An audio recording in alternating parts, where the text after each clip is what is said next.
In a crystal shop, our protagonist, Shawn, was admiring all the new stones that had just arrived at the store, his eyes nearly popping out of his head from how mesmerized he was by their shapes and the way they sparkled in the sunlight. The shop owner liked his enthusiasm, so he showed him around and introduced him to the different types of crystals he had. But just then, the university bell rang. The shop owner told him to run quickly so he wouldn't miss his lectures and that he could come back later to continue looking around at his own pace. So, he ran off, and on his way, he told us that he couldn't even remember when he first started loving crystals this much. Every time he looked at one, he felt like there was a mysterious world hidden inside, different from the one he lived in. If he stared long enough, he felt like he'd be pulled into that world and live an adventure beyond imagination. If only something like that could happen. At the end of the day, he went home to his mother and they had dinner together. He told her about what he had seen at the crystal shop, mentioning a particular crystal that, just by looking at it, made one feel as if it contained hidden worlds and secrets. His mother told him that the crystal he saw must have been quartz. He was surprised she knew and told her that it was only natural since she was an archaeologist. He then asked her when she would be going back to work, and she said she still needed another year or two. She then asked him if he was excited for the weekend. He told her he absolutely was and that he couldn't wait for his father's birthday since, for once, he was finally making time to celebrate with them at home. He added that no matter what happened or how busy his father was, he would go himself to bring him home. The week passed, and on the day off, he sent his father a message, reminding him about his birthday and telling him they would start the celebration at 7 p.m. so he wouldn't be late like every other time. But when the clock struck 7 o'clock, his father still hadn't arrived and wasn't answering their calls. His mother told him they could start the celebration and eat while waiting for his father to arrive, but he told her that he had promised her he would bring his father back no matter what. So, he got up, left the house, and ran to his father's workplace to bring him home. At that time, his father, Professor Hzenja, was extremely busy with his research and didn't have time to answer his son's calls. But strangely, at that very moment, we saw a boy named Emilio. From his clothing and surroundings, he seemed to be from a different era or world. He was holding a dagger and sneaking into a palace. When he reached the king's chamber, he raised his dagger to strike, only to be caught by the king, who had woken up just in time. Incidentally, the king was also his uncle. The king told him he was a coward for choosing to kill him in his sleep and that if he had any shred of courage left, he would have come and fought him to reclaim his father's throne. Emilio told him not to mention his father's name and then pulled out a long, powerful weapon from his chest. The king also drew his weapon, and they fought. But from the very first strike, the king overpowered Emilio and ordered his guards to throw him in prison. While in his cell, Emilio recalled his painful memories from childhood, how he once believed that the current king, Daizilon, loved him and had raised him after his father, the former king, passed away. But one day, by sheer coincidence, he overheard the palace staff talking and learned the truth. Daizilon was actually his father's enemy and had been the one who killed him. The shocking revelation shattered Emilio, but he kept it buried inside, training tirelessly as he grew, preparing himself to one day take revenge and reclaim his rightful throne. Meanwhile, Shawn had reached his father's company and entered his office, only to find it empty. But something caught his eye, a blue crystal unlike any he had ever seen. His curiosity got the better of him, and he picked it up. The moment he did, a bright blue light shone from it, opening a portal to an entirely different place. The crystal then entered his chest, and he vanished. The real surprise came when the portal opened in Emilio's world, and Shawn emerged from it, looking around in confusion, not understanding anything. Emilio bombarded him with questions, not leaving him alone for a second, repeatedly asking who he was, how he got there, and whether he was from the surface. But Shawn kept telling him that he had no idea and didn't understand anything. Emilio, growing frustrated, told him to hide before the guards found him if he didn't want this to be the end of him. But the guards suddenly appeared, and Shawn, terrified, felt like it was all over. Luckily, his fear triggered something inside him, and a weapon materialized from his chest. He instinctively grabbed it and defeated the guards with a single strike, so powerful that it caused the entire place to collapse. The upside was that the prison holding Emilio was also destroyed, so he grabbed Shawn, and they escaped. At that moment, Professor Hzenja was in his office, shocked to find that the crystal was missing. His wife called, asking about their son Shawn, who was supposed to be with him at the office but still hadn't returned. His father stood there in shock, hoping that what he was thinking hadn't actually happened. Meanwhile, Emilio and Shawn continued running from the palace. But then, one of the king's guards appeared. Shawn was terrified at the sight of him since he looked more like a beast than a human. But there was no time to be afraid. The two of them had to fight. However, the guard was too strong and managed to knock them into the water. Emilio quickly grabbed Shawn and led him into a hidden underground passage. Shawn asked him the name of the place they were in, and Emilio told him it was called Endora. They climbed out of the passage, where a girl immediately ran over to check on Prince Emilio. She anxiously asked him who the person with him was. Emilio told her his name was Shawn, and that he was from the surface. At that moment, Shawn also started bombarding Emilio with questions, asking how he could be both a prince and a prisoner, what kind of world this was, and insisting that he had to answer all his questions because, without him, he wouldn't have escaped from prison. Emilio, completely fed up, told him that he would have escaped on his own just fine and that if anything, it was because of him that he ended up breaking out of the palace. The two of them started arguing. Until the girl stopped them, telling them to cut it out for now. She introduced herself to Shawn, saying her name was Alicia and that the small pet with her was called Flareon. After that, Shawn tried to find a way to leave, but he couldn't, as even his phone had no signal. At that time, the king was searching for Emilio. He spoke to the guard who had knocked Emilio into the river and his group, ordering them to track down the boy who had helped him escape. Meanwhile, Emilio and Alicia continued on their way, with Shawn constantly asking where they were headed, but Emilio completely ignored him, refusing to talk. Alicia decided to help and told him they were going to Pascal. He asked who Pascal was, and she explained that Pascal was the one who had raised and trained Emilio. He was also a great scholar with a small research center in his home. Suddenly, a massive beast with a crystal horn appeared before them. Emilio immediately drew his weapon, blocking the creature's attack. Alicia ordered Flareon to go and assist Emilio quickly. In an instant, the small, adorable creature transformed into a massive and ferocious beast, taking down the monster. Shawn was relieved, but just then, another creature appeared. The moment Shawn saw it, he panicked, and his weapon emerged. He grabbed it, and with a single strike, he defeated the beast, shattering its crystal horn. Emilio was stunned by the weapon's power, but the moment Pascal appeared before them, he forgot all about it and started talking to him instead. The moment Pascal saw Shawn, he immediately recognized that he was from the surface just by his mannerisms. However, he was extremely puzzled by the weapon that emerged from his chest. When they arrived at Pascal's home and sat down, Shawn noticed a vast collection of crystals and began examining them, only for Emilio to keep yelling at him not to touch anything. They started arguing again, and Alicia told Pascal that they had been at each other's throats like this since the moment they met. Pascal reassured her not to worry, saying the two of them would become great friends eventually. Later, they all sat down to eat, but Shawn found the food unappetizing. The people here ate strange things, but since he was starving, he had no choice but to eat with them. Afterward, he asked Pascal if there was any way he could return to his world. Pascal asked him how he had arrived in the first place. Shawn explained that he had been heading to his father's office when he found a crystal there, and the moment he touched it, it transported him to their world. Pascal told him he understood everything now. He cleared the table and placed a map in front of him, pointing to the location of Andorra. Shawn was shocked when he saw it. It was underground. Andorra was vastly different from the surface because its light came from a massive moonlight crystal that absorbed light from the northern pole and reflected it back onto them. Shawn quickly grew bored of the explanation and asked again how he could return to the surface, as they called it. Pascal told him that a long time ago, before he was even born, their world had been able to connect with the surface through the city of Babylon. Andorra had a counterpart city, Babel, that allowed travel between the two worlds. But some time ago, Babel was destroyed, and the current king had been trying to repair it. However, he was facing some issues, and unless they were resolved, there would be no way to reconnect with the surface or send him back.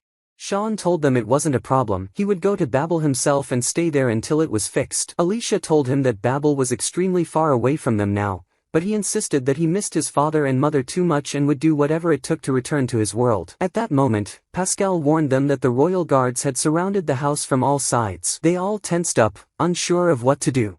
Pascal then remembered the airship he had built and left unused, saving it for a time of need. He quickly got them all on board and took off, flying away from the house. As they soared through the air, Pascal told Shawn that he had helped build Babel, and he was also the reason why the king was struggling to repair it. There was a small secret he had never told anyone, and it would slow them down until they could manage to fix it. But Shawn was thrilled at that moment because there was still hope that it could be repaired. He immediately asked Pascal to take them to Babel right away. However, Pascal told him they were heading to the hideout he had prepared instead. The argument between them dragged on for a while until Emilio, fed up, turned to Shawn and told him to shut up completely.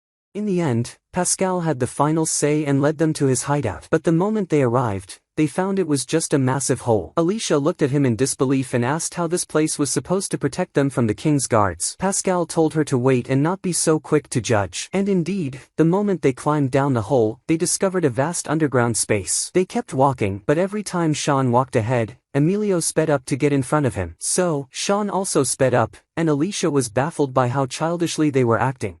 After that, everyone settled in and took a short rest. But Pascal pulled Emilio aside and asked him how he had met Shawn. Emilio told him that when he was in prison, a mysterious portal suddenly appeared, and Shawn emerged from it. But through that portal, he caught a glimpse of a strange world he had never seen before. He asked Pascal if what he had seen was the world above the surface. Pascal confirmed that it was. Meanwhile, Shawn and Alicia were talking, with Shawn saying that their world was incredibly strange. He had never read about it before, but he used to enjoy reading books about the Earth's interior. He added that if his world ever discovered Andorra, it would be a groundbreaking discovery for them. Meanwhile, Emilio and Pascal continued their conversation. Pascal told Emilio that the surface and Andorra must never establish contact with each other. The ancient texts had warned them multiple times about interacting with the surface dwellers. They had to be cautious. However, not too long ago, some people from the surface started coming underground, believing they would find a vast land full of riches they could exploit. In a very short time, Babel was built, making contact with the surface incredibly easy. But then, out of nowhere, it was destroyed. The king had been trying to rebuild it and was in constant communication with the research facility to track its progress. That was why Pascal left the facility. He refused to continue working on the city because he disagreed with the king's vision. He had even altered parts of its design so they wouldn't be able to repair it. But now, he was planning to send Shawn back and then destroy it completely to sever all connections for good. He told Emilio that he was willing to help him with whatever he wanted to do. Emilio, confused, asked what exactly he meant by helping him. Pascal replied that he would assist him with the very reason he had snuck into the king's palace that night and ended up in prison. Then, he walked away. At that moment, Emilio recalled his childhood, when he first learned the truth about the king. From then on, instead of playing with toys, he trained with a sword every day. He remembered Pascal coming to him and telling him that he was responsible for his training. Pascal had taken him to the laboratory and they had spent a lot of time together, with Pascal teaching him many things. But one day, Pascal had gone to the king and warned him that restoring Babel would bring disaster upon Andorra. But the king refused to listen, dismissed him, and banished him from the palace. Because of this, Pascal was separated from Emilio, and the king caused Emilio to lose most of the people he loved. Afterward, Emilio returned to the hideout, and Pascal told them they needed to gather some supplies since they would be staying there for a while. He said he would go to the nearby village to get them and that if anything happened, they should meet him there. He disguised himself so no one from the palace would recognize him. Alicia also said she would go fetch some water and return shortly. At that moment, Emilio turned to Shawn and asked if he wanted to return to his world. Shawn told him that, of course, he did. Emilio then told him that he would help him return if he helped him eliminate the king. Shawn immediately refused, saying he could never help with something like that. Emilio then told him that if the king wasn't killed, he wouldn't be able to return to his world at all. Shawn believed him and realized he had no other choice, so he told him he was in. Emilio told him to get ready because once everyone was asleep that night, they would sneak out before anyone woke up. And so, when night fell and everyone had gone to sleep, Emilio took Shawn, and the two of them escaped together. They climbed to the top of a hill, where Emilio stood, observing the camps below. Shawn stood beside him, not understanding anything but simply going along with it. But suddenly, they were ambushed from behind by a group of people who threatened them, demanding to know exactly what they were doing there. Emilio told them that he was the Prince of Andorra and had come to speak with their leader. One of them spoke up and asked why exactly he wanted to speak with the leader. Emilio told him that he needed his help to defeat the king. So, they took him to meet their leader, and Emilio told him that while he was in the palace, he had heard about the Ignatus group. He knew that they were rebels who despised the king and wanted to overthrow him. That was why he had come to them now, to get their help in eliminating the king. Their leader was surprised and asked why he would do such a thing to the king, who had practically raised him like a father. Emilio became furious and told him that the king meant nothing to him and was not his father. The leader then asked what would happen after the king was dead, what exactly Emilio planned to do. Emilio thought for a moment and then said that he wanted nothing else. All he wanted was to see the king dead.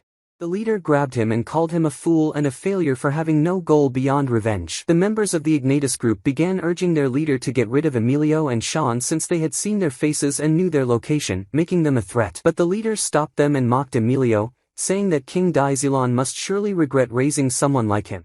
Enraged, Emilio drew his weapon and attacked the leader. But despite using a basic and much weaker weapon, the leader easily knocked Emilio to the ground. Shawn got angry and pulled out his own weapon, but the moment the leader saw it, he was amazed by its power. However, with a swift move, he tied Shawn's leg and hung him from a tree. Then, he told Emilio that he would take care of the king himself and didn't need a weak prince like him to lead them.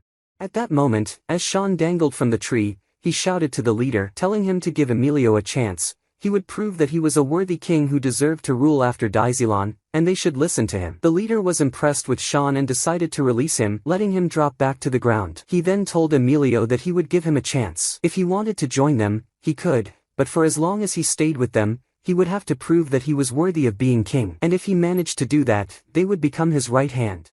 Meanwhile, Pascal arrived at the village, entered a shop while in disguise, and once he saw the shopkeeper, he removed his disguise. They made sure the place was secure before sitting down to talk. The shopkeeper asked if he was hiding from the king's soldiers. Pascal confirmed that he was because they had figured out that he was the one tampering with Babel's system, preventing them from repairing the city. He then told his friend that he wanted to understand why the king was so determined to restore Babel and reunite the surface with Andorra, despite all the warnings that it would bring disaster. Meanwhile, Emilio and Shawn were taken to the rebel camp, where everyone worked together. Their first assigned task was doing laundry with the rest of the group. While there, Shawn met someone named Elogia. While washing clothes, Elogia slipped and fell into the water. The group quickly rescued him, and as soon as he got up, they asked him what he had seen. Shawn was confused and asked what they meant. They explained that every time Elogia came close to death, he could see the future. Elogia then told them that he had seen Shawn in a strange world unlike anything he had ever seen before, one that resembled the surface. Shawn was thrilled because this was proof that he would return home. But what worried Elogia was that in the vision, Shawn had been standing there, completely shocked. However, he chose not to tell him that part to avoid scaring him.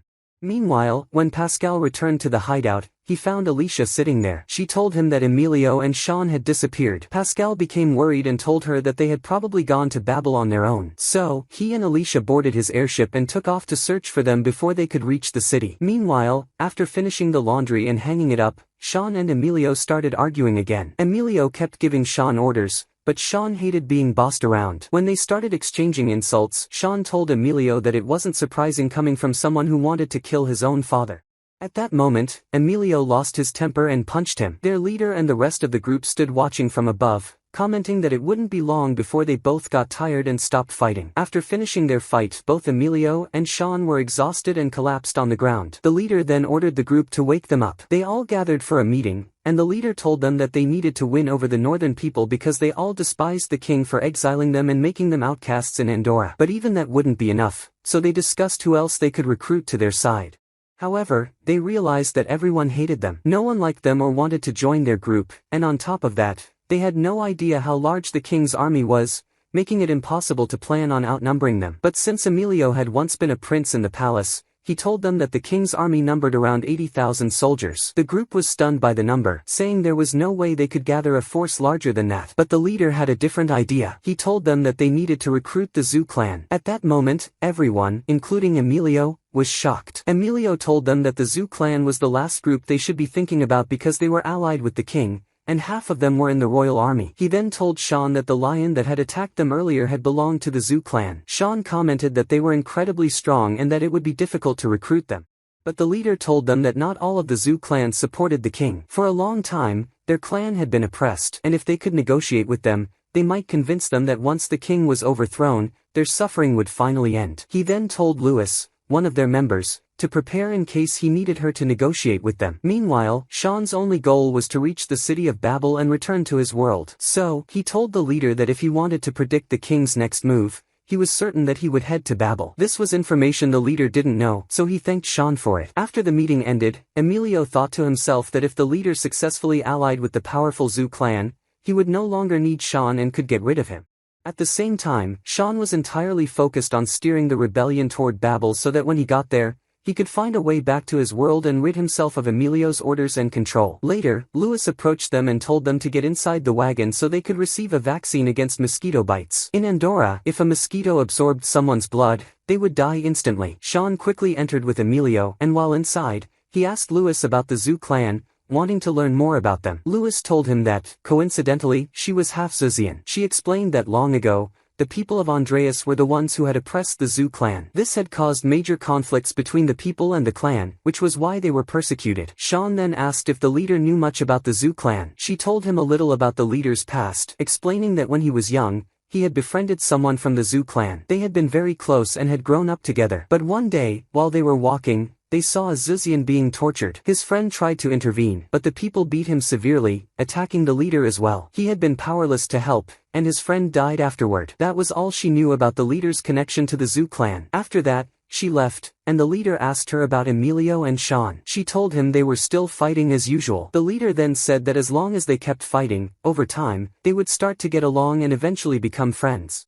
The next day, Emilio went to ask Elogia about his future, but he knew that Elogia could only predict the future when he was close to death. So, he set up a trap to put him in danger, hoping to force a prediction. But Elogia saw through Shawn's trick and punished him instead. He told him that if he could catch the blue Andorra bird, he would return to the surface instantly. Of course, there was no such thing as the blue Andorra bird. He had only said that to punish him. But Shawn believed it and immediately ran off, searching for the bird. Suddenly, a royal guard from the Zhu clan, along with a group of soldiers, ambushed Shawn. When Emilio learned that Shawn was in danger, he ran as fast as he could to help him. The leader and the rest of the group also rushed to his aid, and together, they fought against the king's Zuzian soldiers. But suddenly, Shawn's weapon emitted a bright light and grew larger, making him even stronger. He charged forward alongside Emilio and severely wounded the guard. The guard, now frightened, retreated, and with the group's help, they forced the rest of the king's soldiers to withdraw as well. Emilio and Shawn kept running, both of them terrified, until they were far away from the battle. Once they reached a safe spot, they both burst into laughter. Emilio couldn't believe what had happened with Shawn's weapon, and for a moment, they were both happy. But suddenly, they came face to face with Pascal and Alicia. Alicia was furious, yelling at them, demanding to know how they could just leave her behind and run off. Pascal started explaining how he had managed to reach them so quickly, but no one was paying attention. Alicia kept scolding them until the leader's group arrived. Shawn became worried that the group might harm Pascal and Alicia since they had discovered their hideout, but the group didn't seem to care. They told Shawn and Emilio that they were leaving and that they should catch up later. Shawn quickly followed them to avoid getting lost, and Alicia ran after him so he wouldn't be alone. Pascal and Emilio followed as well, but Emilio looked visibly upset.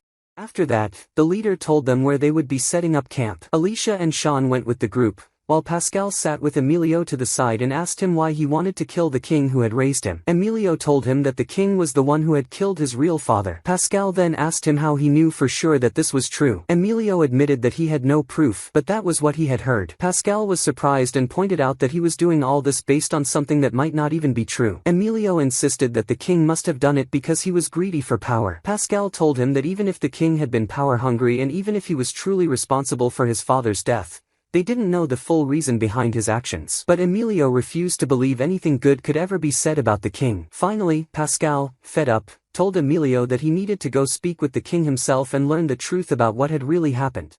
Meanwhile, the rest of the group followed the leader to a restaurant in the village where they were temporarily staying. The group told the leader that there were no royal guards in the village, making it a safe place for them for now. One of them asked the leader what they were going to do about Shawn and Emilio. The leader said that Shawn and Emilio had proven to be useful. During the last battle, he had noticed their strength, and they might come in handy later. As for their other companions, they weren't that important. At that moment, they heard shouting outside, only to find that it was Shawn arguing with the restaurant owner, who was refusing to let him in. The leader intervened and convinced the owner to let him enter. Shawn then told them that he was fed up with staying around because Pascal and Emilio were constantly fighting. Alicia was taking out all her anger on him, and all he wanted was to get to Babel and return to his world. The leader pulled out a map and pointed to Babel's location, showing him how far away it was. He told Shawn that it would take them a long time to get there because they would have to cross many dangerous territories filled with deadly people. Shawn felt a little discouraged. He then walked over to Emilio and told him that now that he was done being scolded by Pascal, he should come with him because the group had probably finished setting up the tents, and they could get some rest. Emilio agreed and went with him, but when they arrived, they were surprised to see Pascal, who had previously called the group a bunch of savages, now standing with them and looking completely comfortable. He was enjoying himself because they were the only ones who truly appreciated his scientific inventions. Meanwhile, Louis had approached Alicia and introduced herself. Since Alicia was the only girl in the group, she was excited to finally have another female member with her. Emilio was still upset with Pascal and was about to say something to start another argument when Felix, who had grown tired of all their fighting, grabbed both Shawn and Emilio, pulled them away from the group, and told them to come with him to scout the area together. Pascal then used a device he had brought with him. The readings on the device indicated that the royal laboratory was getting close to solving Babel's problem, which was not a reassuring sign. After some time, Emilio and the group arrived at the city of Andreas, which was separated from Babel by only a sea that they just had to cross. But before doing so, the leader told them that they would first stop by an island where the Zhu clan lived to negotiate with them. After that, they would head to Babel. At that moment, Shawn was extremely excited, not just because he was finally going to Babel, but also because the atmosphere around him was beautiful and completely different. They all booked rooms at a hotel, and Shawn and Emilio were assigned the same room. When Pascal and Alicia saw how excited Shawn was, they told him that he should explore the city and go shopping because he would really enjoy it. Besides, they all needed to buy warm clothes since the island's weather was freezing and too harsh to survive in their current outfits. Alicia told Emilio to go with Shawn so they could both shop in the city. But Emilio refused, saying that there was no way he would go with Shawn. Shawn immediately responded that he also had no intention of going with him, and the two of them started arguing again. Alicia, fed up, got frustrated and told them to stop because she was going shopping, and both of them would be coming with her. Emilio finally agreed, and the three of them went shopping in the city. Shawn was thrilled. While exploring, they ran into the leader and Elogia. Seeing how excited Shawn was, they laughed at him and suggested a few things he could do in the city to have even more fun. Shawn took their advice, and their outing was led by Alicia, who covered all the expenses since neither of them had any money. As they walked through the city, a young boy suddenly stole Emilio's dagger. Emilio immediately ran after him, with Shawn and Alicia following close behind. When they finally caught up, Emilio grabbed the boy and told him that stealing was wrong and that he shouldn't do it. But Alicia noticed that the boy had younger siblings watching from a distance. She took the boy and his siblings and gave them food, while Shawn played with them for a while. Alicia then told Emilio that Shawn was truly kind-hearted. After they finished playing with the children, they noticed that night was falling. They gathered their things and started heading back to the hotel. But on the way, Emilio suddenly spotted an arrow flying toward them. He quickly pushed Shawn and Alicia aside just before they could get hit. Suddenly, a young girl appeared before them, a metal collar around her neck. The only thing she kept saying was, "Kill the prince." Shawn, Emilio, and Alicia prepared to fight her, but she kept firing countless explosive arrows. It turned out that her weapon was just like the ones Shawn and Emilio had. But both of them were completely shocked to find that they couldn't even get close to her. She was incredibly strong. She fired an arrow near Shawn, and the explosion knocked him to the ground, leaving him unable to get up. But just in time, Elogia and the leader arrived. The leader attacked the girl and restrained her, forcing her to stop.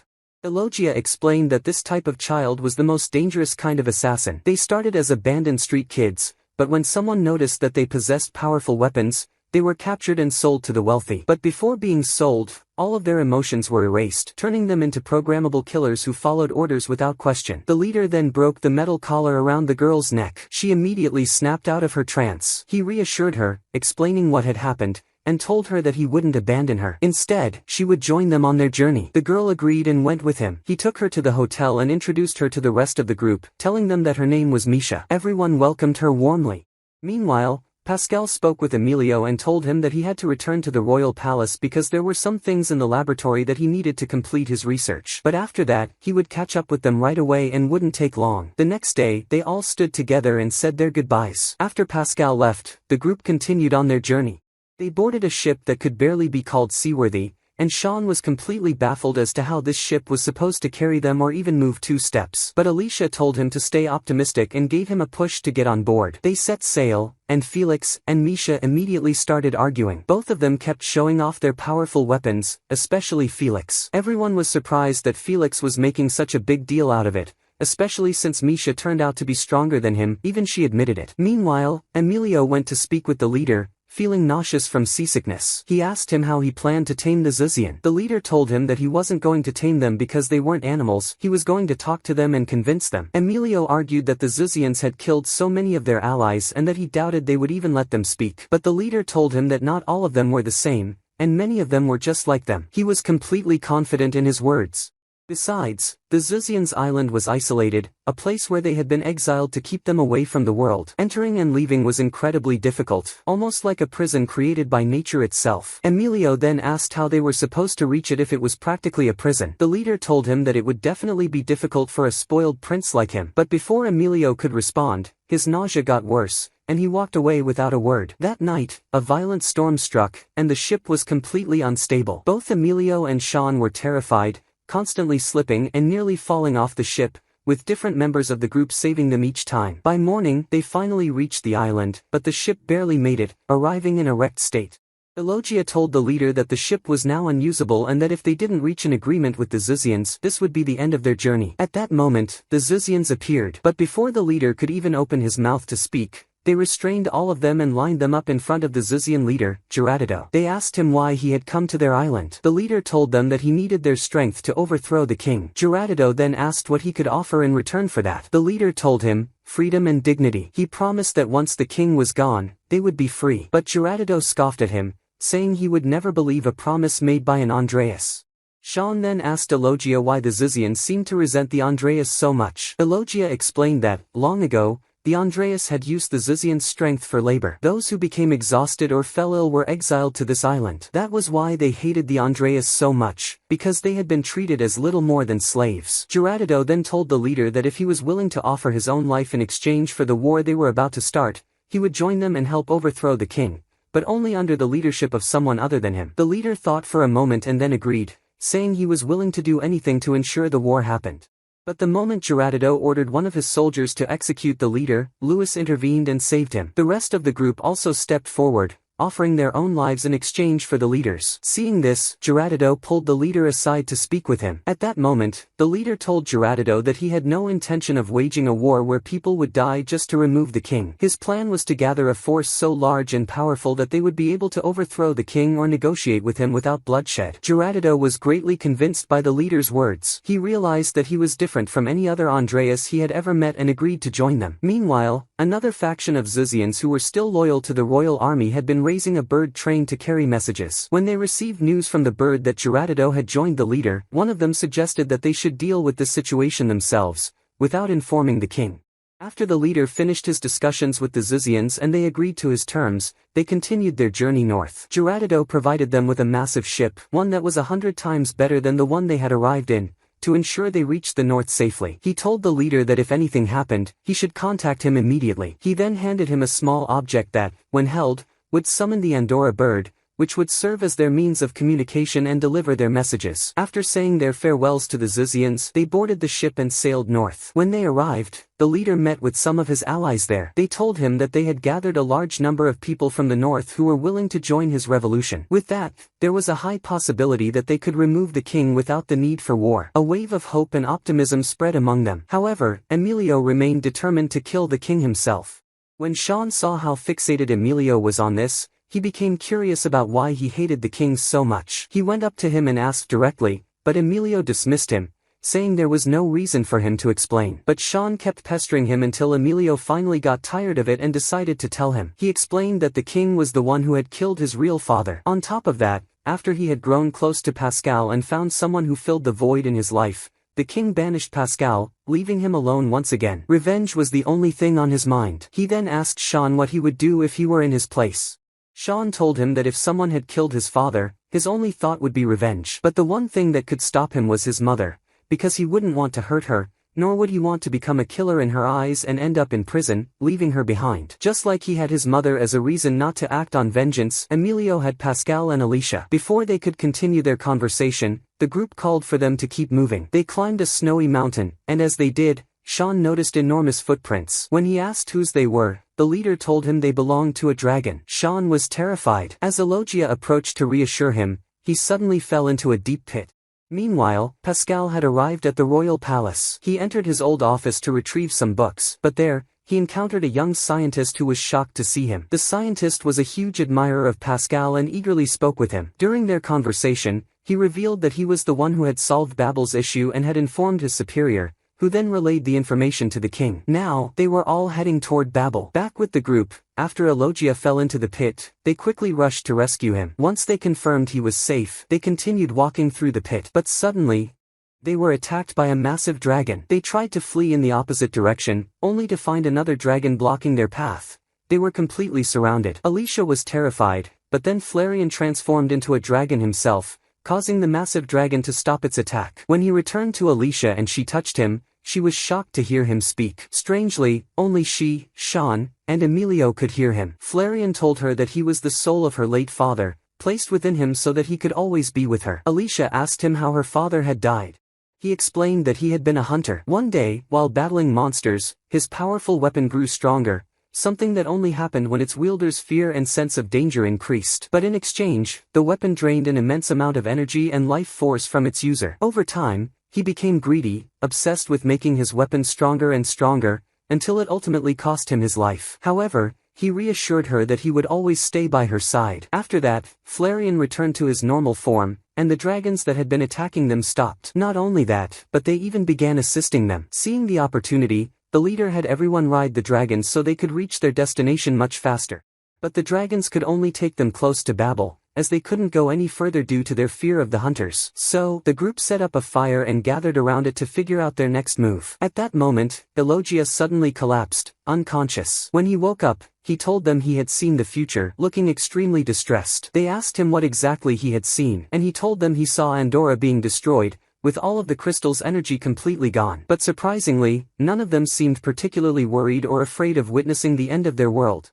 At the same time, the king was on his way to Babel. He stopped to camp briefly, and the head of the laboratory approached him, telling him that they would finally be able to fix the city's issue as soon as they arrived. However, he was still curious about why the king was so insistent and in such a rush to repair Babel. But the king refused to answer and dismissed him. At that moment, the Zuzian warrior who had attacked Shawn, named Ibelda, arrived with his group. They informed the king about the leader and Emilio and that they had allied with the Zuzian leader. However, the king quickly noticed that Ibelda was injured, realizing that he had disobeyed orders and engaged in a fight with Emilio.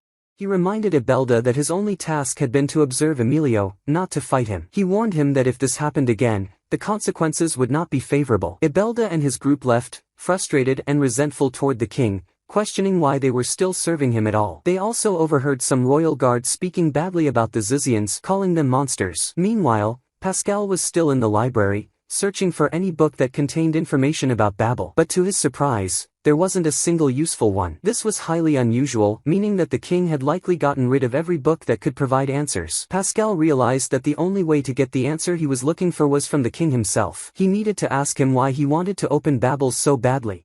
At that moment, the young scientist who had solved Babel's problem approached him and told him that he had activated a device he had invented some time ago. It would analyze Andorra's energy, and the results would be available by tomorrow. Meanwhile, Emilio and Shawn slept in the same tent. Taking advantage of the moment, Shawn told Emilio before he fell asleep that he needed to think carefully about killing the king. It wasn't right to take revenge by killing someone.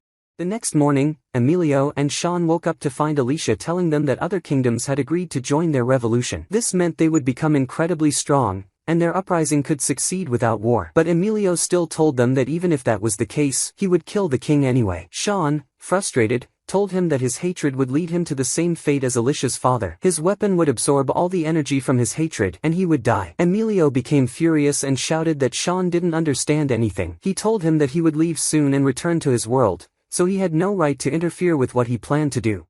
Angry, Shawn attacked him, hitting him to snap him out of it. Meanwhile, Pascal received the energy analysis results and was shocked to find that Andorra's energy levels were critically low. The young scientist also surprised him by showing him old energy reports. Pascal discovered that Andorra's energy levels had only started declining after Daizilon took the throne, meaning the two events were undoubtedly connected. Pascal then told Joseph, the scientist, that they needed to get to Babel as quickly as possible because the king had likely arrived by now, and they had to stop him from opening Babel's gate. Joseph led him to a hidden section of the laboratory and revealed an advanced aircraft he had built. It was extremely fast and could get them to Babel in a very short time. They boarded and took off toward their destination. By that point, the king had already reached Babel, while Shawn, Emilio, and their group were on their way. Within a short time, they would arrive as well. As soon as they arrived at Babel's gates, they found that there were 4 doors, but only one of them would lead them to the city. Elogia used his abilities and told them that the 4th door was the right one. They all followed his advice and entered the 4th door, but once inside, they discovered that they needed to find a key to open the path to the city. Fortunately, they didn't have to search for long. Emilio quickly found the key. The moment he removed it from its place, a passage opened before them. They walked through it for a while, and Misha made sure there were no traps along the way. Eventually, they came across a towering wall that they needed to climb. They all started scaling it, but exhaustion set in as they climbed higher. When they finally reached the top, they realized they had to descend and climb another wall to reach their destination. They threw down a rope to descend, and one by one, they made their way down, until only Emilio and the leader were left. At that moment, the leader told him that their revolution would no longer involve killing the king, as they had originally planned. They now had enough power to negotiate with the king and make him do what they wanted. But Emilio refused, saying that no matter what happened, he would kill the king. The leader, unable to understand him, asked why he was so intent on taking revenge against his father. That's when Emilio revealed the truth, that the king was not his real father. He told him everything from the beginning. But the leader didn't care about any of that and simply told him not to raise his sword against Daizilon until he had spoken with him first. Emilio didn't respond. He simply descended the wall and continued onward. They navigated through many paths to reach Babel.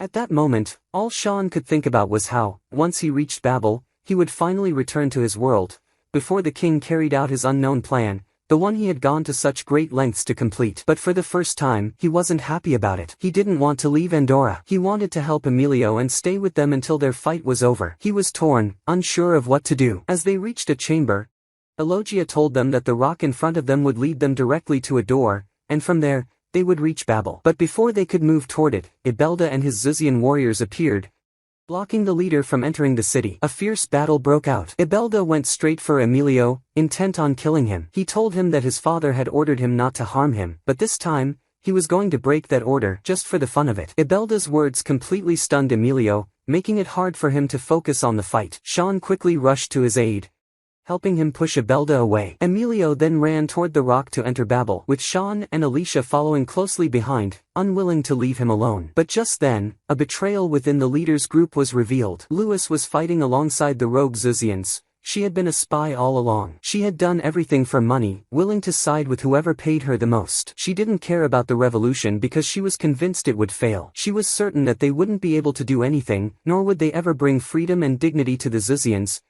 as they had promised. When she tried to kill Elogia, the leader stepped in, telling her to kill him instead. She charged at him with her weapon, aiming to finish him off with all her strength, but she failed. Meanwhile, Emilio had reached another chamber leading to Babel. There, he found the king. The head of the laboratory told the king that the gate would open for a short period in just a few minutes before closing again. They needed to enter the gate quickly during that window of time. But just before the gate opened, Emilio arrived and started fighting with the king. Both of them clashed fiercely. Meanwhile, outside, Louis was still fighting the leader, determined to kill him, while Ibelda was trying to enter Babel as well. Seeing this, the leader ordered Felix and Misha to stop him and prevent him from reaching the city. The leader then tried to talk to Louis, telling her that he couldn't believe she was truly a traitor. He was convinced that she couldn't have spent all this time with them pretending, especially since she had saved him from the Zuzians when they had tried to kill him. He asked her to explain the real reason, but she said nothing. Instead, she simply kept attacking him with her weapon, trying to kill him. But the leader stood still, unmoving, completely certain that she wouldn't be able to go through with her orders. And just as he expected, the moment she realized he wasn't resisting, she couldn't bring herself to do it. She broke down in tears, apologizing to him. She admitted that she had been a spy, but after spending time with the group, she had come to love them. At first, she had thought they were just a bunch of savages, but she had been wrong. As she cried, Elogia walked over and handed her a handkerchief, telling her that the past didn't matter anymore, and they forgave her. Meanwhile, Ibelda was still locked in battle with Felix and Misha, who were keeping him from reaching Babel. But in the chaos, Misha accidentally hit him with one of her arrows, causing him to fall toward the teleportation mark. The moment he stepped on it, he was instantly transported to Babel, disappearing before they could stop him. At that moment, Shawn and Alicia finally arrived, just as Emilio was still trying to kill the king. They both tried to stop him, telling him not to do it. But it was no use. Emilio kept fighting, yelling at the king that he had taken everything from him and had killed his father. But when the king heard those words, he was completely shocked. At that moment, the head of the laboratory activated Babel, opening the gate to the surface. Shawn immediately intervened, stepping between them to stop the fight. He told the king that if he truly loved Emilio and had raised him, then he had to tell him now why he had killed his real father. But before the king could answer, they were all taken by surprise when Ibelda suddenly entered Babel. He launched an attack on Emilio, determined to finish him off. When the king ordered him to stop, Ibelda ignored him and continued striking Emilio, intending to kill him. Shawn tried to stop him as well, but he couldn't overpower Ibelda either. In the end, the king himself moved to save Emilio. But just as he was about to draw his weapon, Ibelda drove his sword straight into the king's heart. The king collapsed to the ground. Ibelda was overjoyed, victorious at last. He declared that he had always wanted to see the surface, to finally be free from all the orders and restrictions placed upon him in Andorra. He would now live as he pleased. Without hesitation, he rushed through the gate before anyone could stop him. But at that moment, the gate suddenly turned red and immediately shut down. Meanwhile, Emilio, seeing the king die before his eyes, was in complete shock. For the first time, he admitted to the king that he loved him like a father. He broke down, crying over him as he took his last breath. By the time Pascal and Joseph arrived, they were stunned to see that Babel had been activated and the king was dead. They hadn't made it in time to ask him why he had reactivated the city. The leader and the rest of the group also arrived, only to be met with the same devastating sight. Everyone stood frozen in shock, especially the leader and the group, as they had no idea what to do next now that their revolution had essentially failed after the king's death. The leader told them that, yes, their revolution had failed, but there were still many problems ahead that they needed to solve. However, they would think about them later, once things had settled down. Meanwhile, Emilio went off on his own, feeling troubled. Shawn followed him, trying to talk to him and pull him out of the bad mood he was in. Emilio told him that he was completely confused about his emotions. His sole purpose from the beginning had been to kill the king, but now that Ibelda had done it instead, he didn't understand why he didn't feel victorious or happy. At the same time, he responded to himself, saying that maybe he felt this way because he wasn't the one who had killed the king with his own hands. At that moment, Shawn apologized to him for failing to keep the promise he had made at the very beginning, when he had told him he would help him kill the king. Emilio also apologized, telling him that he had promised to help him return to his world. But now, Babel had shut down, the king was dead, and they had no way of sending him back. After that, Emilio told him that something strange had happened while he was fighting the king. He had tried to remember what his real father looked like, but he couldn't. The only image he could see was Daizilon in his father's place. He also told Shawn that he had been wrong not to listen to Pascal when he had tried to make him see reason. Pascal had told him that he needed to go and ask the king for the truth himself. At that time, Pascal had been trying to wake him up, but instead, he had stubbornly followed his own thoughts, refusing to listen. And now, the result was that he didn't know what he wanted anymore. He wasn't even sure if the king had truly killed his real father or not. And the biggest question now was, why had Daizilon opened the gate? Why had he wanted to go to the surface? All of these questions could have been answered by Daizilon himself. But it was too late. Daizilon was gone. Shawn then took Emilio for a walk, leading him out of the maze of Babel. He tried his best to comfort Emilio. They recalled all the crazy moments they had shared,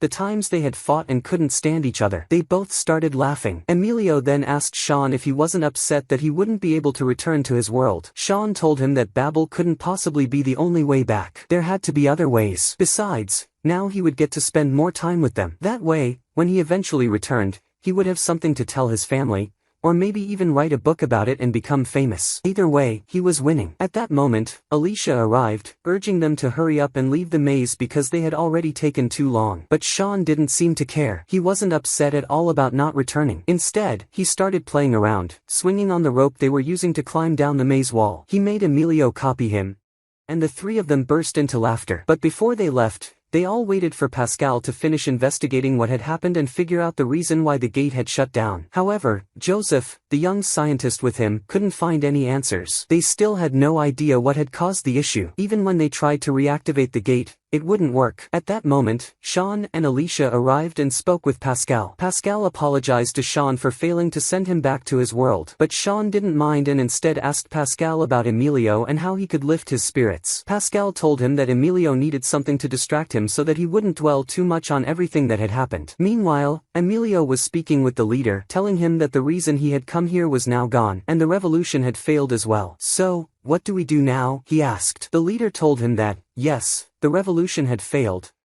but the main goal they had wanted to achieve was only just beginning. Now that the king was dead, Andorra would experience chaos like never before in its history. They needed to take control of it. The coming days would be extremely difficult, and they had to prepare for them. They would leave immediately and return to Andorra as soon as Pascal was finished. After that, the leader left, and Shawn went to Emilio. He pulled out his weapon and told Emilio to spar with him. But Emilio wasn't in the mood and told Shawn to train on his own. Shawn, however, kept pestering him and provoking him until Emilio finally drew his weapon as well. The two of them fought until they were both exhausted. Eventually, Emilio got fed up and landed the finishing blow on Shawn, knocking him to the ground and winning the fight. But when Shawn saw that Emilio was still sulking, he told him that he was a very gloomy prince and that he looked terrible with that frown on his face. He told him that he couldn't stay like this forever and needed to think about what his next goal should be. For the first time, Emilio actually thought about Shawn's words and realized he was right. He needed to find a new purpose to strive for. Meanwhile, Louis went to the leader because the Andorra bird,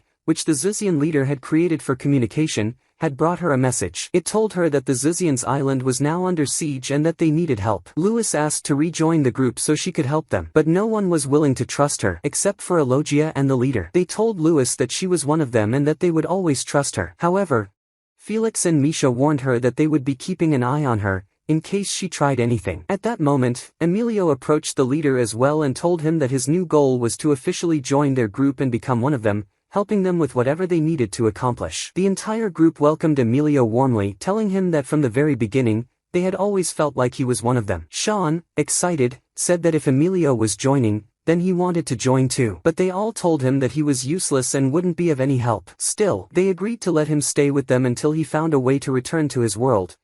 At the very least, he could spread some of his overwhelming positive energy around. In one of the villages, crime had increased and people were taking advantage of King Dieselin's death to do whatever they wanted without facing any punishment. In this particular village, a cruel and oppressive man of high status led his guards in an attack, stealing everything from the villagers: food, water, and money. No one dared to stop them. Even when the villagers tried to resist or begged them to stop, they were beaten without mercy. But fortunately for the villagers, the leader and the group were passing through on their way back from Babel. Seeing the injustice unfolding, they immediately intervened and fought the rich man's guards to prevent them from robbing the village. They succeeded in driving them away, but the rich man managed to escape with a few of his remaining guards, retreating to his mansion. The villagers were immensely grateful to the leader and invited him and the group to have lunch with them. They apologized for the small amount of food they could offer, but it was clear that the villagers were still anxious and afraid. The leader asked them what was wrong. An elderly man among them explained that while they had stopped the attack for now, as soon as they left, the rich man would return to raid them again,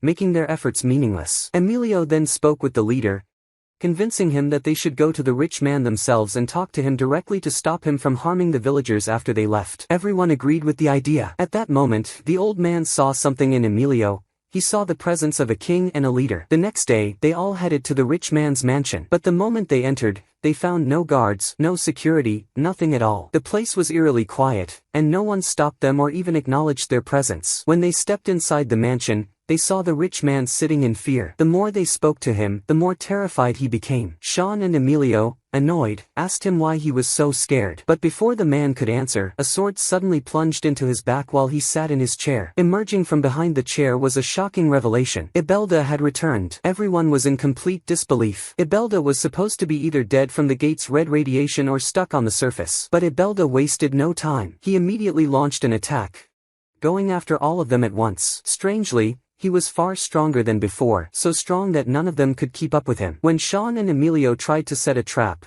planning for one of them to distract him while the other struck from behind, something horrifying happened. The moment they executed their plan, more monstrous creatures emerged from within Ibelda, and the more they defeated, the more kept appearing. Realizing they couldn't keep up, they all retreated outside the mansion. Ibelda rushed straight for the leader, knocking him down, ready to finish him off. But just in time, Gerardo, who had once been Ibelda's friend, appeared to punish the traitor. He was the only one who could overpower Ibelda. Gerardo defeated Ibelda, saving the leader. At that moment, the leader realized that Gerardo was a noble Xizian. He offered him a place in their group. Gerardo agreed but said he would only join them temporarily, until they had rescued the Xizian's island. The leader accepted, and everyone warmly welcomed him. During this time, rumors began to spread rapidly. Many people gathered the villagers and townsfolk to tell them terrible things about King Dieselon, claiming that he had abandoned them, fled to a faraway place, and left Andorra vulnerable to attacks and looting from other kingdoms. A few days later, Gerardo escaped from his island to meet with the leader and plan how they would liberate the island. He successfully met with the leader and the group on a ship,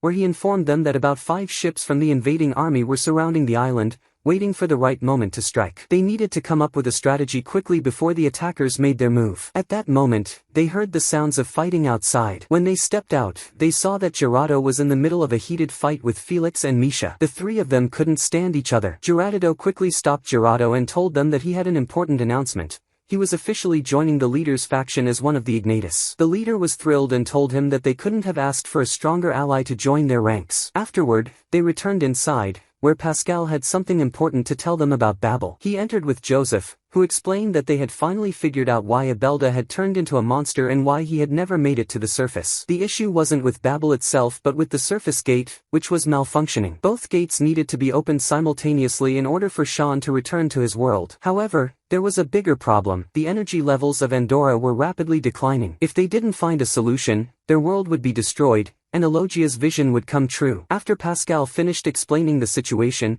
the leader and Gerardo finalized their plan for the upcoming battle. The next day, the leader and Gerardo boarded the ship of the enemy commander attacking the Xizian's island. They attempted to negotiate peacefully, asking him to withdraw his fleet. However, the commander refused to take them seriously. He mocked them, pointing out that they were just 2 men standing against 100 soldiers. But the leader simply smirked and told him that 2 were more than enough. It turned out that he had already spread his group across all 5 enemy ships. Within moments, the ships were destroyed, including the commander's own vessel. The invaders were completely wiped out, and the island was successfully liberated. Standing at a distance, they watched as the freed Xizians celebrated. Gerardo was overjoyed, and afterward, they all went to his home to figure out their next steps. While there, they met Gerardo's young son, Karam. However, the moment Karam saw Shawn and Emilio, he burst into tears, terrified of them. Not wanting to upset the child, they quietly stepped away. Later, Emilio approached Pascal and asked if he had discovered anything about why Dizilon had opened Babel's gate. Pascal told him that he had a theory, though he wasn't completely sure. He suspected that Dizilon had been trying to meet someone important from the surface,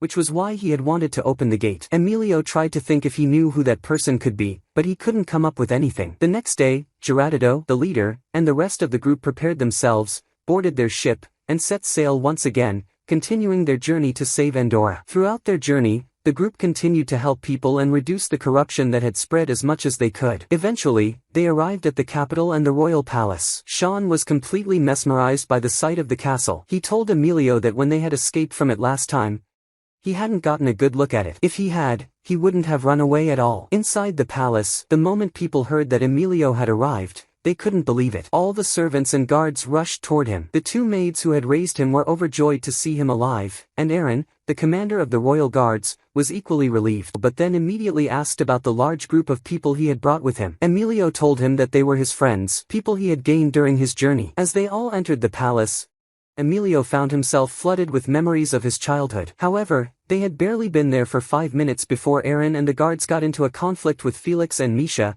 as they didn't trust them. When Emilio intervened to ask what was going on, Aaron told him that Misha and Felix had been walking around the palace suspiciously. Emilio assured him that they were his friends and that he had nothing to worry about. They wouldn't cause any harm to the palace. Still, Aaron remained wary and requested that Emilio keep them from getting too comfortable. Meanwhile, Pascal and Joseph were thrilled to return to their laboratory. But the moment they arrived, they were shocked to find books and equipment scattered all over the floor. No one had valued the knowledge stored in those books. Soon after, Roni arrived, the man who had once been Pascal's teacher. Together, Roni, Joseph, and Pascal formed an unstoppable trio of scientists. As for Emilio, he wandered the palace, feeling deeply saddened. When he reached Dizilon's throne, memories of the king came rushing back, making him feel even worse. The leader approached him and subtly hinted that the throne needed someone like him to take it after the king. Emilio understood what he was implying but admitted that, during his journey, he had realized how little he actually knew about the country he lived in. He was afraid that he wasn't worthy of such responsibility. That night, the palace guards gathered under Aaron's command after discovering that monsters had appeared in the nearby forest. However, the guards were terrified. They whispered among themselves that they should flee,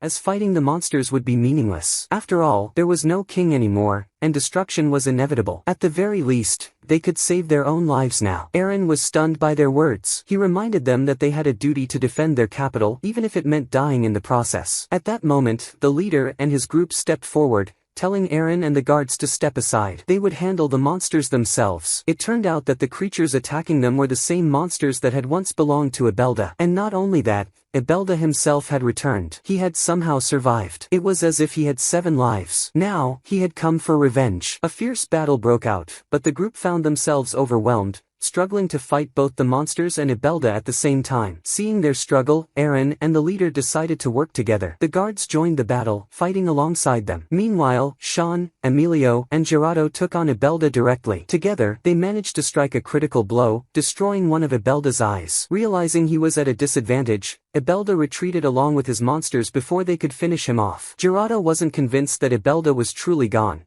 so he asked the leader for permission to go after him and finish him off. However, the leader warned him that Ibelda was extremely dangerous and that he wouldn't be able to handle him alone. To ensure his safety, the leader sent Felix and Misha to accompany him. Even then, Emilio felt that it still wasn't enough, so he assigned a group of royal guards to go with them. Without wasting any time, they set off in search of Ibelda. Meanwhile, at the laboratory, Pascal discovered that the declining energy levels had started to severely impact Andorra. The land was suffering from drought, and agriculture was deteriorating, making it an even greater problem for the leader, who felt helpless in the face of the growing crisis. At the same time, Emilio took Shawn to the palace dungeon, telling him that the gate had first opened in this very place. He suggested that if there was any way back, it might be from the same location. However, when Shawn climbed up to a high point in the dungeon, he looked down and saw nothing. The pit below was deep and covered in darkness, making it impossible to see anything. Curious, Emilio climbed up as well to get a better look.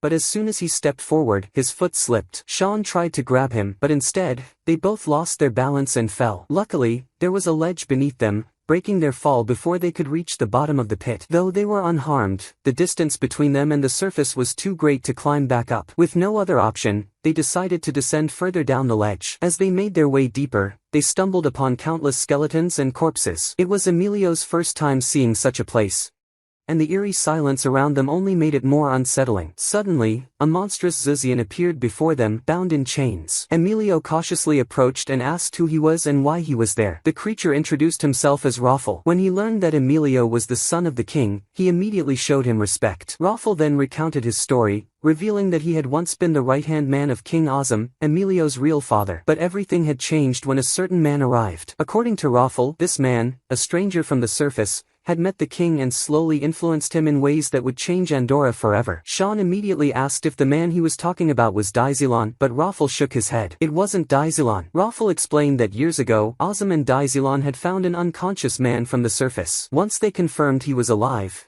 they took him to the palace, where he began speaking to King Azam about the advanced technology of the surface world. Azam, being highly ambitious and obsessed with power, was immediately drawn to the stranger's words. The man claimed to be a scientist from the surface and began supplying Azam with weapons and advanced tools, proving to him that the power of the surface far surpassed that of Andorra. Over time, the king became completely engrossed in the scientist's ideas, refusing to listen to anyone else. One day, the scientist approached Azam with a new proposition. He wanted to extract some of Andorra's energy to help solve the problems of the surface, such as wildfires and droughts. If Azam agreed, the people of the surface would revere him and his name would be remembered in history. Shockingly, Azam agreed without hesitation. Daizilan and Raffle, however, strongly opposed the idea, warning the king that tampering with Andorra's energy would lead to disaster. But Azam refused to listen to them, silencing their protests. Determined to stop whatever was happening, Raffle decided to confront the scientist directly. He suspected the man had ulterior motives, so he threatened him, demanding that he stay away from the king. However, the scientist was cunning. He intentionally wounded himself and called for the guards, making it look as though Raffle had tried to kill him. As a result, Azam was furious and sentenced Raffle to be executed by throwing him into the pit. Luckily, he survived the fall. Shawn, now more curious than ever, asked Raffle if he remembered the scientist's name, but Raffle couldn't recall it. However, as he examined Shawn more closely, something clicked. He noticed that Shawn's appearance was different from everyone else. He looked just like the scientist from the surface. Realizing that Shawn was from the surface, Raffle was suddenly overcome with rage. His fury caused the chains binding him to snap, and he lunged at Shawn with uncontrollable anger. Terrified, Shawn instinctively tried to summon his weapon, but instead of appearing, his crystal reacted on its own. A portal immediately formed, and in an instant, both Shawn and Emilio were transported to the surface. Shawn and Emilio were completely shocked by what had just happened. However, while Shawn quickly became excited and overjoyed, Emilio remained frozen in disbelief. Without wasting any time, Shawn grabbed Emilio and took him to his home. When his mother opened the door, she couldn't believe her eyes. Her son was safe and standing right in front of her. However, she immediately noticed Emilio and asked who he was. Shawn introduced him as his friend, and they both stepped inside. As they sat down, Shawn began telling his mother everything that had happened, from the very beginning to the moment they returned. Surprisingly, his mother wasn't shocked. She explained that she and his father had suspected something like this had happened, especially after the crystal had disappeared. The only thing that had worried them was not knowing when or if Shawn would return. To celebrate his homecoming, they decided to order sushi, and for the first time in what felt like forever, Shawn was finally going to eat normal food again. However, when the food arrived, Emilio was completely stunned. Everything looked bizarre to him: the plates, the food, the house, and even the entire world around him. Shawn reassured him, telling him that the next day they would visit his father, the scientist who had been working on the crystal, to figure out a way to send him back to Andorra. That night, they stayed up late, talking and enjoying themselves. Shawn's mother even showed Emilio pictures of Shawn as a child. One particular photo caught Emilio's attention,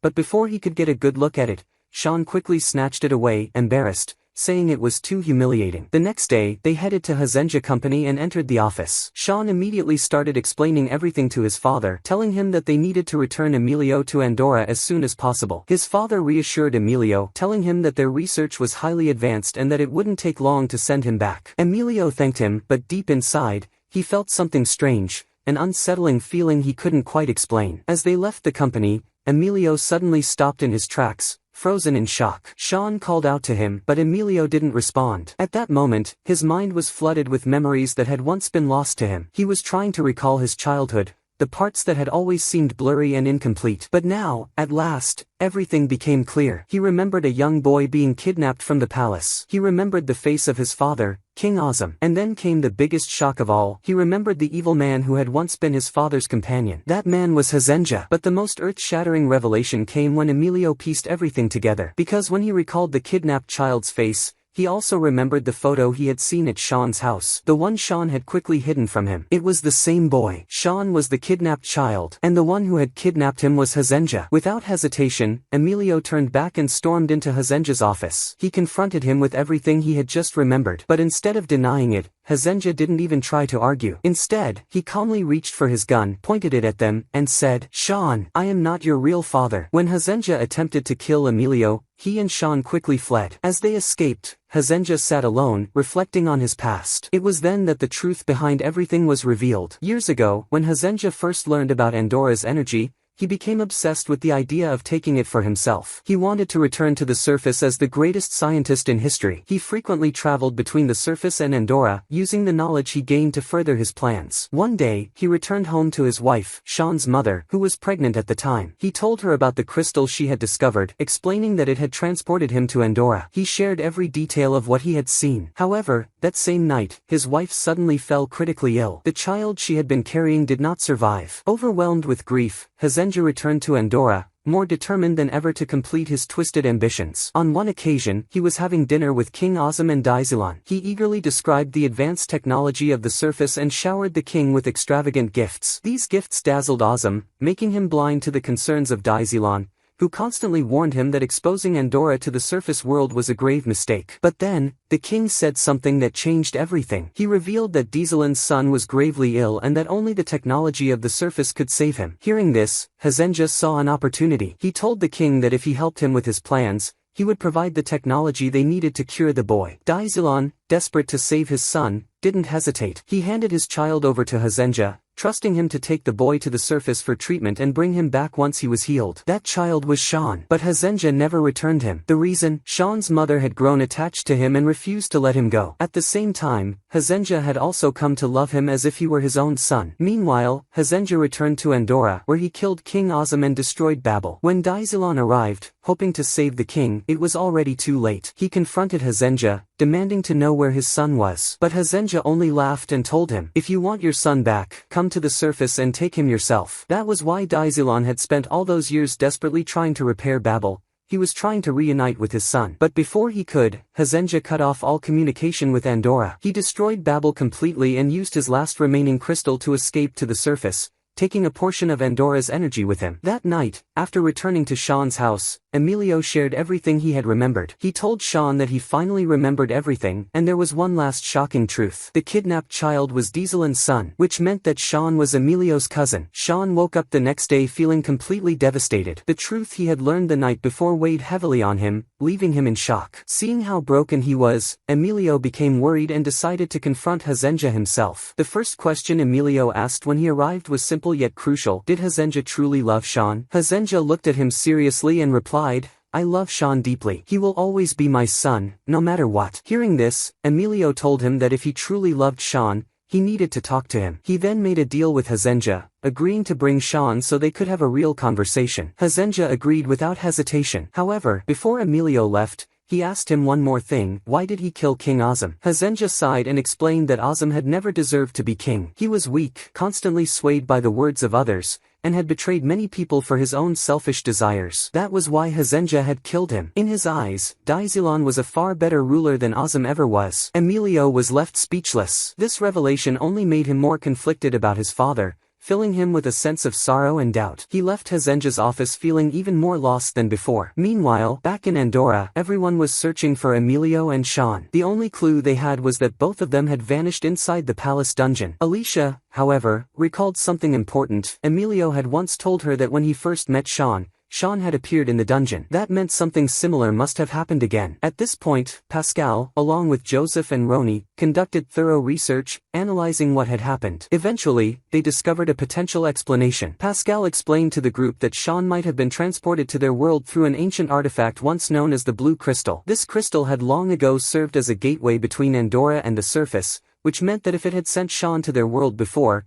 it could have sent both him and Emilio back to the surface this time. Back in the surface world, Emilio returned home and sat down with Shawn, encouraging him to meet Hzenja face to face. Despite everything he had learned, Shawn still loved his family deeply. Even after hearing the truth about his father's past, he decided to give him one last chance and agreed to meet him. The two of them arrived at the meeting place Emilio had arranged, and Shawn immediately confronted Hzenja. Do you consider me your son? Shawn asked. Without hesitation, Hzenja answered, you are my son, and you will always be my son, no matter what happens. Shawn stared at him for a moment before speaking again. If that's true, then you have to stop what you're doing to Andorra. Hzenja, confused, asked him what he meant. Shawn then revealed the devastating truth. Andorra was dying because of him. The energy he had been extracting all this time was draining Andorra's life force, causing drought, destruction, and suffering for countless people. But Hzenja refused to believe him. He argued that the energy he had taken was being used for a greater purpose. It had reduced pollution on the surface and vastly improved the living conditions in Japan. Not only that, but without the energy he had stolen, he wouldn't have had enough money to treat Shawn's illness when he was a child. However, Shawn wasn't convinced. He looked directly at Hzenja and declared, none of that matters. Because of you, everyone in Andorra is going to die. I won't let that happen. Hearing this, Hzenja's face darkened. Then you leave me no choice. Without warning, he pulled out a gun and aimed it at Shawn, preparing to kill him. Emilio instantly reacted, rushing forward to protect Shawn. At that very moment, the crystal inside Shawn activated again, opening a new portal. In the blink of an eye, both Shawn and Emilio were transported back to Andorra. But something was different this time. Instead of landing in a random location, they found themselves right in the middle of a fierce battle where Misha, Felix, Gerardo, and Louis were fighting against Ibelda. As soon as Shawn and Emilio arrived, everyone immediately questioned why they were there. However, there was no time for explanations. The battle was still raging. Without hesitation, Shawn and Emilio drew their weapons and attacked Ibelda with full force. However, something terrifying happened. Ibelda transformed into a monstrous, enormous creature with a grotesque and otherworldly appearance. He roared furiously and launched a vicious attack on Misha. Felix and Louis rushed to protect her, but the monstrous Ibelda overpowered them, knocking them both to the ground. Their injuries were severe, especially Felix, who suffered a critical blow. Realizing they were at a disadvantage, the entire team made the difficult decision to retreat before anyone else got hurt. Meanwhile, Alicia was alone in his room, deep in concentration. Alicia, worried about him, approached the leader and voiced her concerns. Alicia has been in there for too long without food or water. What if something happens to him? She said anxiously. The leader reassured her, explaining that Alicia had been assigned an important mission, to understand what was happening with Andorra's energy. This required intense focus, and they needed to give him more time. However, Alicia's concern proved to be justified. Suddenly, a loud noise came from Eligia's room. Alarmed, the group rushed inside, only to find him collapsed on the floor, unconscious. They immediately took him to the medical center. Once he regained consciousness, they urgently asked him what he had discovered. Eligia, still weak, revealed what he had seen. Andora's energy is leaking, it's being absorbed into a place called Turnavag. However, before he could explain further, his body gave out again, unable to handle the strain. The leader wasted no time. He gathered Pascal and the rest of the team to discuss Eligia's findings. Pascal, deep in thought, finally spoke up. Turnavag is located in the middle of the ocean. Legends say it was once a city built by extraterrestrials. But if Eligia is right, then those legends might actually be true. We need to get there immediately. Just then, Shawn and Emilio entered the room, declaring that they were going to Turnavag as well. The entire group was overjoyed. Shawn and Emilio had returned. However, as soon as Shawn learned about the energy leakage, he spoke up with deep guilt in his voice. He apologized to everyone, revealing that his father was the one responsible for stealing Andora's energy. He told them everything, the entire truth he had uncovered about Hzenja's actions. Everyone was shocked. At the same time, they knew there was no time to waste. They had to stop Hzenja before it was too late. To get to Turnavag quickly, Alicia instructed Flareon to transform into a dragon, allowing Shawn, Emilio, and Pascal to ride ahead. Their mission was to scout the city first, while the others stayed behind to fortify the palace and capital. Everything seemed to be going smoothly until disaster struck. Just as Shawn, Emilio, and Pascal were about to take off on Flareon, Ibelda's monstrous form suddenly appeared again, blocking their escape. The beast lunged at Flareon, preventing him from taking flight. In the chaos, Pascal was thrown off, landing directly onto Ibelda's massive body. With no other option and time running out, Pascal made a heart-wrenching decision. He pulled out an explosive device, looking up at Shawn and Emilio one last time. Get to Turnavag, no matter what happens. Before they could react, he activated the bomb,